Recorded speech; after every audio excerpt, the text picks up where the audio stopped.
Kontestasi Pilpres 2024 masih memasuki babak pemanasan. Namun, siulan pertandingan bakal berlangsung curang sudah riuh disuarakan, terutama di media sosial. Ketakutan pemilu berjalan curang membuat kubu Ganjar kini menyiapkan jurus antisipasi. Kebijakan pejabat pun turut dikait-kaitkan sebagai upaya intervensi. Sebut saja penertiban baliho karena gong kampanye belum berbunyi. Menurut Ganjar, tim pemenangan nasional Ganjar Mahfud tengah menyiapkan bukti-bukti dugaan kecurangan pemilu, termasuk tim hukum untuk menangkis laporan ke polisi. Sementara itu, sebagai pihak tertuduh, Gibran menanggapi santai segala tudingan pemilu curang. Calon wakil presiden nomor urut 2 itu kini tengah dilaporkan sekelompok masyarakat terkait putusan MK. Di PN Solo, Gibran digugat perdata warga Solo dengan nilai ganti rugi fantastis, 204 triliun rupiah atas dugaan melawan hukum. Di Bawaslu, Gibran juga dilaporkan soal putusan MK yang dinilai cacat administrasi. Sementara itu, calon wakil presiden nomor urut 1 Muhaimin Iskandar juga ikut memainkan narasi netralitas aparatur negara. Bagi Muhaimin, netralitas menjadi faktor penting dalam menghindari pemilu kotor.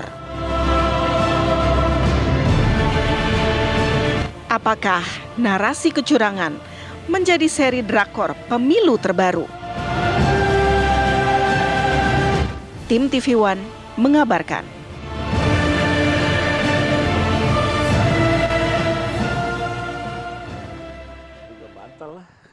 Pertandingan belum dimulai, namun diksi ini cukup banyak frekuensinya ya kalau kita hitung dari para paslon untuk menyatakan isu netralitas, kemudian indikasi kecurangan dan lain sebagainya. Terakhir intimidasi istilahnya. Intimidasi benar, Vi. Nah, ini apakah memang strategi untuk menjatuhkan salah satu paslon atau memang benar ada indikasi kecurangan tersebut? Kita akan membahas mengenai hal ini dengan dua narasumber. Sudah hadir Prof. Ibnu Hamad, pakar komunikasi politik. Selamat pagi, Prof. Selamat pagi, Mbak.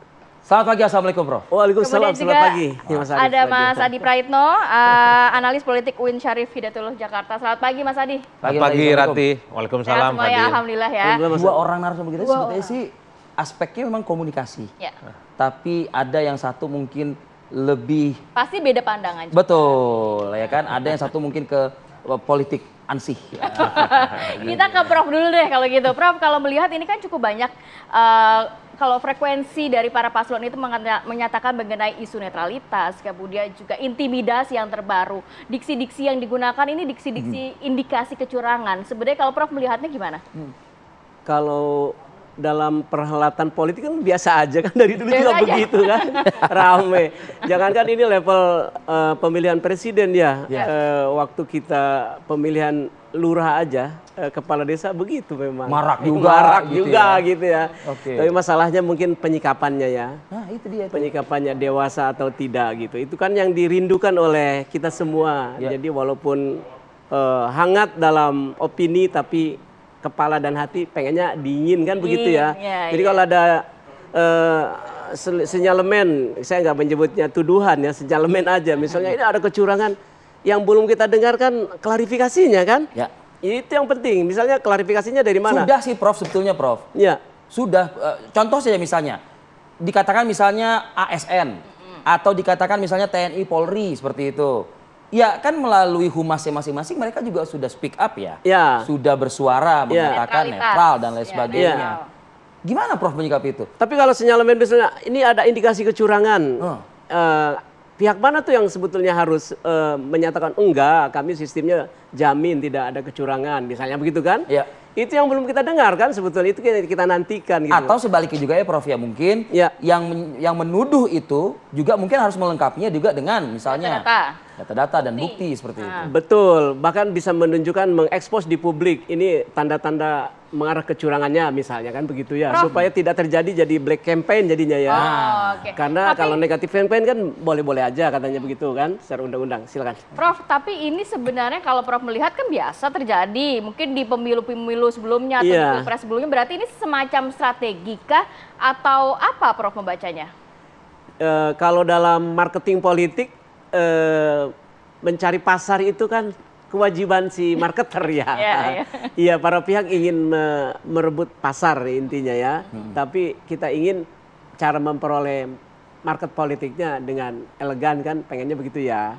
Jadi yang belum ada memang mudah-mudahan nanti sebentar lagi akan kelihatan tidak lagi isu main tapi main visi, main di program mudah-mudahan ke depannya makin ke sana nih setelah arena masuk ke masa kampanye. Ini, iya. Gitu. Oke, Mas Adi, kalau Anda melihatnya seperti apa, Mas Adi? Ditahan dulu, kita jeda bagaimana?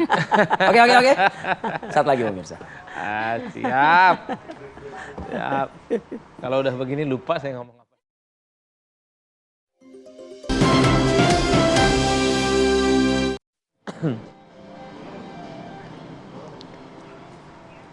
Oke, kembali lagi di Apa Kabar Indonesia Pagi. Kita lanjut lagi ke Mas Adi Prayitno nih.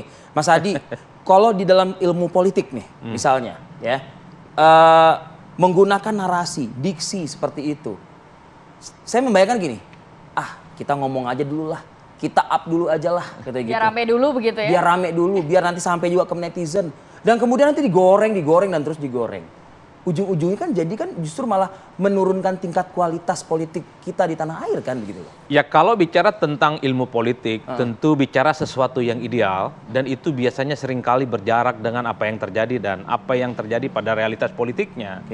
Dalam politik itu pasti bicara tentang yang ideal. Sesuatu yang memang tidak faktual, tidak bisa dibuktikan, hanya didasarkan pada asumsi-asumsi, itu nggak boleh disampaikan. Karena itu bisa dianggap sebagai framing, bisa berpotensi hoax dan fitnah. Sesuatu yang faktual itulah yang hanya boleh disampaikan kepada publik.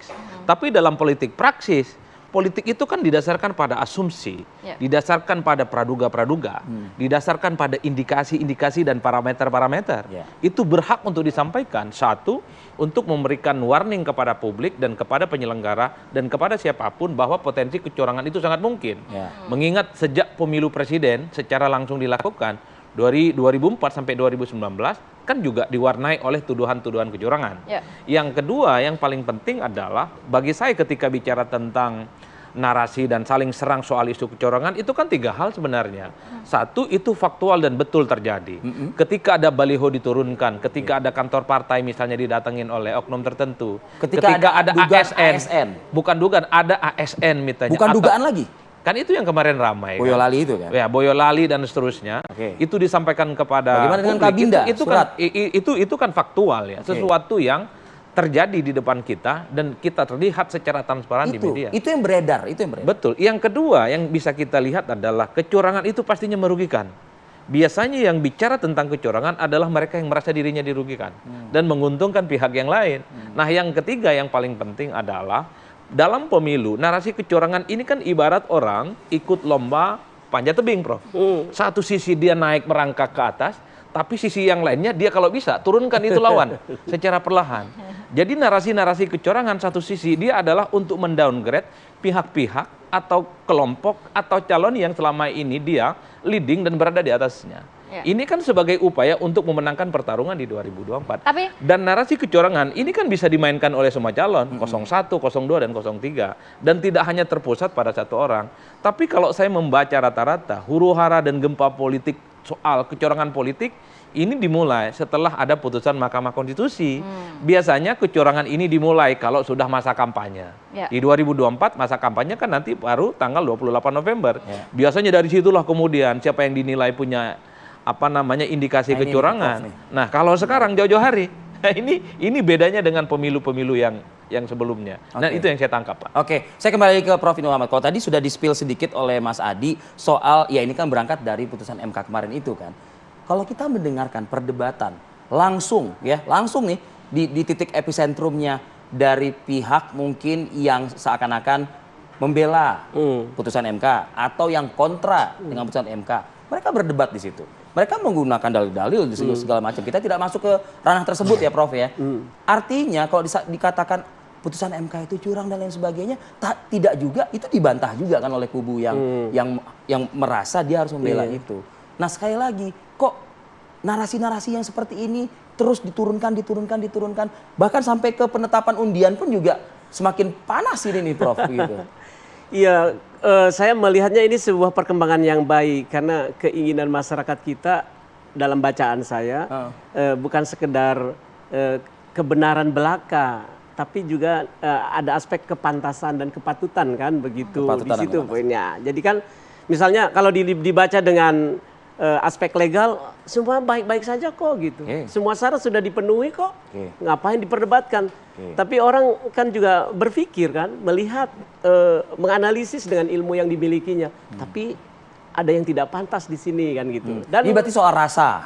Bukan soal rasa tapi ada rujukannya. Misalnya menurut acuan ini tidak pantas dong kejadian seperti ini. Rujukan seperti ini juga tidak pantas. Jadi saya melihat ini perkembangan yang baik sebetulnya bagi masyarakat. Masyarakat makin cerdas justru. Jadi tidak menilai begitu saja. Dan ingat loh, ini kan pemilihan yang terbuka ya. Mas Arief bisa lihat, kalau ada pemilihan komisioner saja, setelah terpilih masih suka diumumkan ke publik untuk dikasih masukan kan, diminta masukan. Ini calon udah diumumkan, pasti orang nyari itu jejak digital lah, obrolan-obrolan. Jadi mencari calon komisioner aja, orang kan diminta itu tadi. Rekam jejak itu, silakan beri masukan. Itu kan ada yang ngasih informasi yang negatif, ada yang black barangkali, ada yang positif di situ. Panitia yang mengolahnya, akhirnya diputuskan dari sekian calon ini yang menang, ini yang tidak bisa diterima kan begitu. Apalagi ini pemilihan presiden yang terbuka, semua rakyat bisa. Sudah ditetapkan? Udah ditetapkan, udah uji publiknya udah terjadi nih. Tinggal diputuskan nanti di bilik pencoblosan berdasarkan black information, negative information, dan positive information. Saya pilih yang ini deh, gitu nanti kan. Jadi sebenarnya sah-sah saja begitu. Tapi tadi menarik pernyataannya Mas Adi, di mana dikatakan di tahun-tahun sebelumnya kan biasanya sudah masuk masa kampanye. Ini kok nampaknya belum mulai aja udah banyak isu-isu atau indikasi kecurangan begitu Mas Adi. Kalau kita berbicara, mendengarkan pernyataan dari masing-masing paslon, ada yang mengatakan ini fiksi, bukan fakta begitu ya. Bagaimana cara membuktikannya kecurangan itu dan skupnya kecurangan itu seperti apa? Banyak mengatakan juga ini masih pelanggaran kok biasa terjadi, bukan kecurangan yang bersifat masif. Bagi saya ada fakta yang tidak dituntaskan setuntas-tuntasnya. Bahwa ada baliho salah satu calon diturunkan ya. Tapi ini kan tidak dituntaskan. Dilaporkan ke Bawaslu. Harusnya di mana seperti letak. apa Mas? Harusnya dilaporkan. Kalau ada merasa pihak yang dirugikan, laporkan. Kalau ada partai politik dan pihak tertentu yang merasa terintimidasi misalnya, harus diungkap, laporkan. Saya yakin sudah dilaporkan Mas Adi. Dan itu faktual kan. Ada ASN misalnya terindikasi digiring untuk mendukung salah satu calon. Itu faktual, videonya ada dan disampaikan melalui media-media mainstream. Itu juga tidak dilakukan sebagai bentuk investigasi sebuah kecurangan. Bagi saya itu bukan indikasi, bukan lagi tanda-tanda. Karena publik sudah melihat secara terbuka. Kalau sudah media mainstream, media sosial, semua elit bicara tentang fakta itu adalah kebenaran. Tinggal diuji apakah sesuatu yang dianggap melanggar itu, dia salah, dia valid ataupun tidak. Ujungnya di Bawaslu tentu saja. Cuman kan problemnya, di antara sekian begitu banyak narasi-narasi kecurangan, nyaris tak ada pihak yang mau memperkarakan itu sampai tuntas. Padahal kalau kita mengacu pada undang-undang pemilu ya, bahwa ketika ada indikasi kecurangan, misalnya, kalau ada aparatus negara itu tidak netral, itu pidana loh. Masuk penjara dan denda dengan sejumlah uang, bahkan mencopot atribut salah satu kontestan dan partai tertentu juga pidana. Itu adalah sesuatu yang menurut saya bukan main-main, bukan hanya sebatas hore-hore narasi isu untuk mendowngrade salah satu calon, tapi itu pelanggaran. Baliho itu ada dananya, baliho itu ada ongkosnya. Itulah yang saya kira bahwa kalau saya boleh berharap, daripada saling tuding siapa yang melakukan kecurangan, hal-hal yang dianggap fakta itu terjadi, laporkan sampai tuntas. Sehingga apa? Ini bukan hanya sebatas konsumsi isu yang tujuannya adalah untuk menyerang pihak tertentu dan untuk menguntungkan. Anda melihat bagaimana? Ini dia. Bisa saja begitu. Yang kedua, atau jangan-jangan ini sengaja disampaikan kepada publik sambil lalu mengumpulkan fakta-faktanya begitu banyak, dan suatu waktu nanti ini akan diungkap. Faktanya dikumpulkan, sevalid-validnya, akan dihitung dari A sampai Z, kebutuhan laporannya, baru kemudian akan diperkarakan. Karena begini Pak Adil, laporan soal kecurangan pemilu itu nggak gampang. Harus ada alat bukti yang cukup valid. Pertama misalnya berupa foto, kedua ada video, dan bahkan ada saksi. Yang paling mungkin bisa melakukan ini secara investigatif adalah calon, tim sukses, dan tim pemenangan. Kalau rakyat biasa agak rumit. Satu, mungkin dia melihat fakta politik ada kecurangan, tapi dia nggak berani melaporkan. Iya. Karena dianggap sebagai karakter assassination, dianggap hoax, dianggap fitnah, dan ngerinya bisa diserang balik Betul. sama pihak yang dia laporkan. Dia upload di medsos dia aja juga. Di-upload, diperkarakan, karena itu dianggap sebagai karakter assassination. Itu artinya apa? Kalau berharap dari masyarakat yang kritis, melalui partisipatoris yang Agak pengawasan, sulit ya. itu agak sulit. Iya, iya. Karena kalau contoh kita-kita yang rakyat biasa ada kecurangan, takut juga melaporkan. Kan tidak banyak orang yang ingin mati hanya ingin demi pemilu damai. Jadi yang rela masing-masing- mati itu adalah mereka yang berkontestasi ingin menang. Udah itu aja, Pak. Ya, tapi kalau Mas Adi melihat 3 paslon ini sudah cukup kritis begitu mengenai hal-hal tersebut yang terjadi di lapangan begitu, diungkap ke publik. Kalau ngelihat perang-perangannya sih antara kubu Prabowo Subianto dan kubunya Pak Ganjar. Kubunya Amin ini kayaknya diem-diem aja. Oke. Coba cek gitu. Tapi nggak Meskipun apa-apa. ada dirugikan juga, dia ada kan pasti kan. Kalau yang muncul kepada publik nggak ada, tapi mungkin ada. Tapi ini sepertinya ingin menikmati dalam tanda kutip ya. Perang saudara nih. Betul. Yang belakangan ini agak ramai diperbincangkan. Soal terakhir pernyataan dari Sekjen PDIP yang kabarnya meskipun dibantah oleh Nasdem kabarnya sudah melakukan koordinasi komunikasi dengan Amin seperti itu. Anda menanggapinya? Ya kalau komunikasi politik antar paslon pasti disampaikan ya. Kenapa? Karena ini ada kemungkinan putaran kedua. Jadi ini bukan soal intimidasi, bukan Jadi ini soal intimidasi hanya kecurangan. stepping stone-nya aja ya. Tapi mungkin saja ada, Mas. Mungkin saja ada. Tapi kan publik tidak bisa meraba ini dengan transparan. Karena hanya pihak-pihak tertentulah yang agak rajin mengumpulkan fakta-fakta itu sebagai satu amunisi dan fakta politik bahwa apa yang disebut dengan kecurangan dan intimidasi itu ada. Oke. Tapi kan kita semua nggak punya datanya. Nah, oleh karena itu, di antara sekian begitu banyak, saya kira komunikasi antar paslon, terutama untuk kepentingan pragmatis putaran kedua. Yang kedua yang paling penting adalah ya soal indikasi-indikasi kecurangan. Jangan sampai terjadi pada siapapun. Itu saja sih sebenarnya. Prof. Muhammad terakhir dari Anda nih mungkin. Komunikasi seperti ini yang dilakukan oleh para elit, oleh para tokoh-tokoh ya. Bila mana sampai ke masyarakat, apa harapan dari Prof. Ibnu buat masyarakat ini? Gitu? Kan inginnya kita ini, saya dan pemirsa semua, pemilu ini berjalan seperti riang gembira dan jurdil kan begitu. Dalam mengharapkan kepada pemain nggak mungkin kan, kepada pemain kontestan nggak mungkin, paslon misalnya nggak mungkin. Mereka semangatnya ingin menang, jadi harapannya kepada wasit kan. Kepada wasit. Siapa wasit itu? Yang oleh amanat undang-undang harus netral itu. Iya, ASN, aparat keamanan, Bawaslu, KPU, Gakumdu. Iya gitu maksudnya. Ya kalau semuanya bisa menjalankan tugas gitu, seperti saya ASN kan harus netral kan dalam pengertian bersikap pribadi yang tidak dicampur adukan dengan sikap saya sebagai ASN. Nanti dalam pemilihan nanti aja di bilik suara kan begitu. Nah itu sekali lagi mari kita harapkan terus supaya para pihak yang menjadi wasit ini lebih menggigit. itu gitu. Dapat menjadi wasit. Rati dan Fadil, kan antara ilmu politik dan praksis itu seringkali ada jarak yang cukup jauh. Iya, ada deviasi ya. Kalau dalam dalil kita itu baina sama wal lubang sumur. Jadi antara langit dan lubang sumur jauh banget. Kalau dalam ilmu politik, kalau bisa, ini wajib hukumnya menang itu dengan cara terhormat. Tapi dalam prakteknya nggak begitu. Apapun caranya. Bukan soal apapun caranya. Kalau bisa apapun judulnya menang sekalipun dengan tak terhormat. Mending menang dengan tak terhormat ketimbang kalah terhormat, tetap aja kalah kan itu Pak, itu yang repot. Jadi lebih baik Bang Fadil nyaris kalah daripada nyaris menang kan. Itu kadang-kadang yang diinginkan oleh para pemain itu.